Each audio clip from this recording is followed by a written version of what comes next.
Morning DXN family. I am Crown Ambassador Prakob Nuanlaoong from Thailand. Thank you ดร. Lim ที่ได้ก่อตั้งบริษัท DXN ขึ้นมาและก็สร้างเครื่องบินลำนี้ให้เราได้ไปเที่ยวรอบโลกกันนะครับผมอยากจะบอกความรู้สึกว่าวันนี้วันที่ 6 มีนาคมปี 68 นะครับเป็นวันประวัติศาสตร์ในชีวิตผมเลยจริงๆเพราะว่าจากเด็กจากคนบ้านนอกคนที่ไม่รู้เรื่องอะไรเลย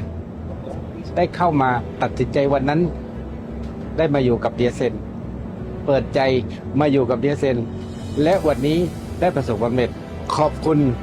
CA ดร.สุพลเสริญทิพย์ที่เป็นแบบอย่างให้ผมได้ก้าวขึ้นมาสู่ CA คนที่ 2เพราะว่าถ้าไม่มีแบบอย่างคนที่ 1คนที่ 2ก็ไม่มานะครับสิ่งหนึ่งอยากจะฝากอยากจะบอกทุกท่านว่าอยู่ใน DXN นะครับวันที่เป็นจริงได้เพราะว่า DXN เนี่ยให้เรามากมายเหลือเกินผมไปเที่ยวมารอบโลกนะครับไปเที่ยวมารอบโลกยังไม่ประทับใจกับวันนี้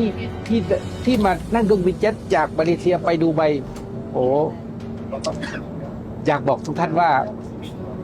ถ้าท่านยังเลือกนะอยากบอกกับทุกท่านทีมงานทั่วโลกเลยถ้าท่านนะตั้งใจจะอยู่กับ DXN แล้วให้ทำให้จริงนะครับเป็นคลาวด์อะไรเสนอได้และท่านจะมีโอกาสเหมือนกับพวกเราวันนี้มานั่งเครื่องบินเจ็ตจากมาเลเซียไปดูไบนะครับขอให้ทุกท่านนะฮะตั้งใจและผมเชื่อนะครับว่าทุกท่านทั่วโลกสามารถประสบความสำเร็จได้กับ DXN ครับอรุณสวัสดิ์ค่ะดิฉันCrown Ambassador ดร.ภกานาถ นวลละอองนะคะก็วันนี้รู้สึกตื่นเต้นมากๆนะคะที่ได้มาท่องเที่ยวกับท่านCA ประกอบนะคะได้นั่งเครื่องบินเจ็ตส่วนตัวนะคะเพื่อไปจากมาเลไปประเทศดูไบค่ะต้องขอบคุณบริษัท DXN ที่ทำให้มีการท่องเที่ยวในวันนี้นะคะที่สำคัญเลยค่ะหากคุณเปลี่ยนความคิดนะคะที่จะทำธุรกิจอะไรสักอย่างหนึ่งอย่าลืมคิดถึงบริษัท DXN นะคะแล้วคุณจะทำความฝันนั้นให้เป็นจริงได้ค่ะขอบคุณมากค่ะอรุณสวัสดิ์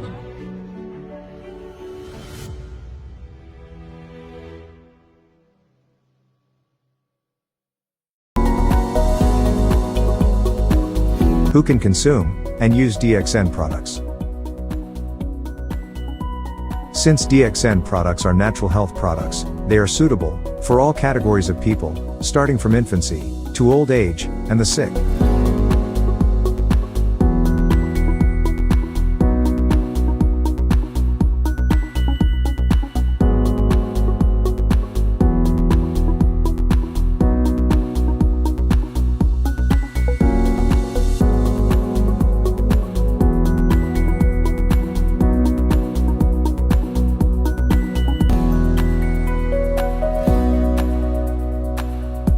Make sure you find the time and spend some money for your health before it is too late.